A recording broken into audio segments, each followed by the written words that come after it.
All right, Unpopular Opinions, episode 5. Let's get into it. Sports never belong in general trivia. Keep it in separate sports or entertainment categories. Trivia night should never include any sports trivia. It's too localized, short-term in history, and useless for general trivia. I think any general trivia is useless. Like, it's just trivia. Like, it's just random shit that I guess you may know and all that stuff. I mean, I think trivia in general is just fucking useless. Like, who cares if you know that koalas have fingerprints or that like dolphins name each other in pods or like Washington had slaves, you know, like these are just all crazy shit. Like, it's just useless shit. It's just fun to know. That's the whole point of trivia. Honestly, like, sports have a big place in like pop culture and just sports in general too. Like, sports have been around for a long fucking time. So I wouldn't say it doesn't belong. I think sports has its own fine place in trivia, all that stuff. If anything, I think sports should be its own category, all that stuff. But because the thing is, like, there's so much shit that sports brings to in the pop culture. So it's very interesting. But I don't think, I think sports are fine being in trivia. This guy probably just got dogged and he doesn't know shit about sports. That's his problem. He needs to work on his trivia, that's for sure. People need to learn how to staple properly. I mean, I guess that makes sense. Staple properly. Yeah, good shit. Crowded stores are better than empty ones. I'm not even gonna read this, dude. I don't even need to read this shit. There is no way you're gonna tell me that a crowded store is more fun than an empty one. If I go, like, dude, so I have a neighborhood Walmart. And for those people who don't live in the US, you know, like, Walmart's just a grocery store. So there's like a neighborhood Walmart, which is a smaller one that only does like, you know, groceries. And then there's a regular Walmart, which has like multiple items, like, you know, like gardening, groceries, clothing, dog food, you know, gaming, technology. There's a whole bunch of shit, right? So there's a big ass Walmart, and then there's like a, you know, neighborhood Walmart, which is, like I said, just like food and groceries. So I have a neighborhood Walmart and a big Walmart near me. I go to the neighborhood Walmart all the fucking time. I love going there because going to a big Walmart, that shit fucking sucks, dude. The only time I go there is to try to find Pokemon cards, and even then I can't find shit because fucking scalpers. But I love going to my neighborhood Walmart just because it's closer, it's smaller, and it's not that busy sometimes. Also, I wish Walmart was back to that 24/7 hours. Oh my god, I used to fuck with Walmart all the time, going late at night, dude, like at 3 a.m. getting my groceries, all that stuff. Now that shit just sucks.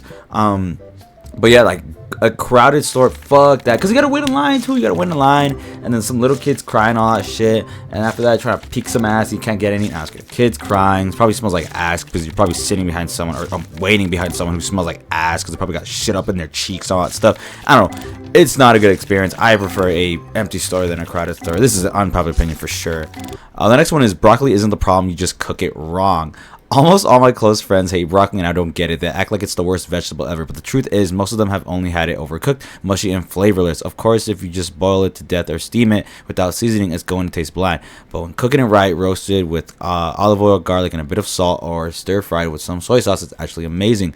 The problem isn't broccoli, it's how people cook it, but instead of giving it another shot, they just decide it's gross forever. I feel like that's most foods. I feel like most people just, if they don't have a good experience tasting it the first time, then they will say they hate it or they don't like it. Like me personally, even though I'm freaking Mexican, I actually don't like avocado. I know, it's so crazy, holy shit. I don't like avocado. I've tried it multiple times. I just can't really get into it. Same with strawberries. Like, I've tried it multiple times. Really just can't get into it. I don't know why people like it. It's whatever. Broccoli, I actually like broccoli. I actually love broccoli a lot. It's probably one of my favorite vegetables, especially steamed and all that stuff. Like, all this shit he said, like, that shit sounds good as fuck. Like, roasted with olive oil, garlic, but it's all that stuff. That shit sounds good.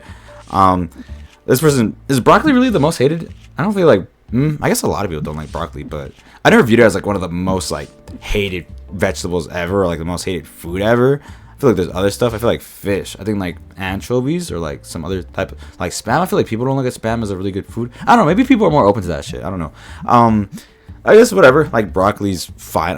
I like broccoli. I don't know if a lot of people don't like broccoli, but I mean, I just think most of the time, like food in general, I feel like when people just, like I said, if they don't have a good time experiencing it for the first time, then they're just gonna say they don't like it or hate it. I guess I agree, but it's just broccoli at the end of the day, so who really cares? Being rich and humble is so rare. I know someone who earns over $1,000 an hour as top of a liquidation accountant for large corporations around the world, and you want to know what kind of car he drives? An old as fuck Toyota Camry. He doesn't wear pretentious stuff like Rolex, Patek, etc. However, he owns dozens of houses / apartments and has given all of his 7 kids one, as well as moderate second-hand cars like VW, BMW, Mercedes, etc. No new Porsches, etc. He owns a Picasso painting not displayed at his home. The only way you would know he's wealthy is by going to his house, which is moderate in size for such a rich man, where his wife spends the money on luxury things that you would expect a wealthy man to have. Okay, so this one's a little bit interesting. like it's really hard to know if people are rich because sometimes they're just dressed as everyday people. Like I just think it's rare to see or just know when someone's rich. Like you don't know if people are rich or not. Like it's just like I don't know, just everyday thing. Plus also like if you're rich and you have like an I guess quote unquote old car, that doesn't mean you're not fucking. That doesn't mean you're humble. You know, it just means that you like that car and all that shit. Also like maybe he doesn't want to buy a Porsche because he just doesn't fucking like a Porsche. Like maybe he's like waiting for like another fancier car to buy some shit. Or maybe he's saving up to buy like a way more expensive car and all that shit. Also, even if you have a lot of stuff, even if you bought like a whole bunch of luxury items, I still don't feel like that makes you a jerk or any type of way. You know, like it's your money, do whatever the fuck you want with it.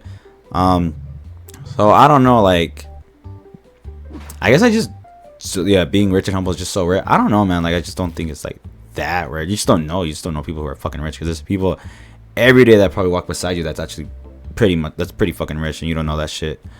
So I guess I would disagree. Yeah, I mean like if you don't buy shit, if you're rich and you don't buy all this I guess quote unquote luxury shit, that doesn't mean you're humble. You can still be a fucking dick or a jerk or some shit like that, or just blow it on something else. And I feel like humble in general is just kind of blowing up nowadays. I'm getting a little bit too deep into this. I just say I disagree just because there's a lot of people in the world that are rich and you don't fucking know about it. So yeah, I guess I disagree.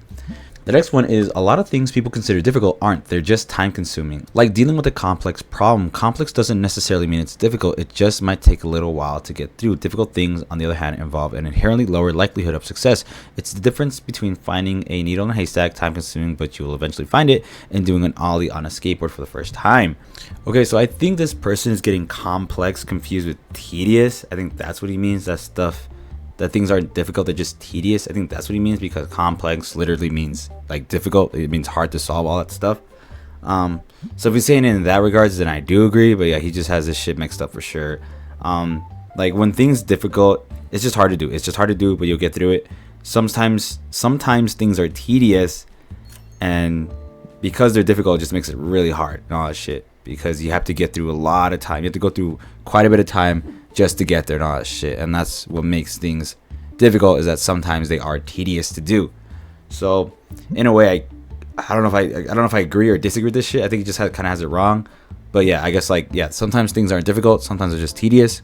But like other times, stuff that is difficult can be difficult because they're tedious. Do you get me? I don't know. I think I'm fucking myself in the head right now, but you get what I'm saying. So I guess I agree, but also disagree. I don't know. The next one is ultimate dating site is one without pictures. I'm not joking in the slightest. I think for people who actually want to find their soulmate dating app where it is impossible to share what you look like, not even written description of your looks, would be the best way to do it. Okay, so I'm gonna have to stop it right there.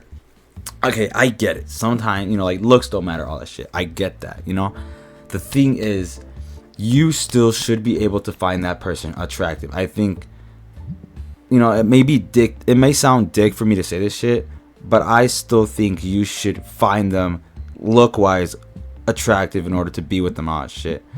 Because looks do matter, and you know that for a fact. I know people don't say that because they don't want to be like a dick and all that shit.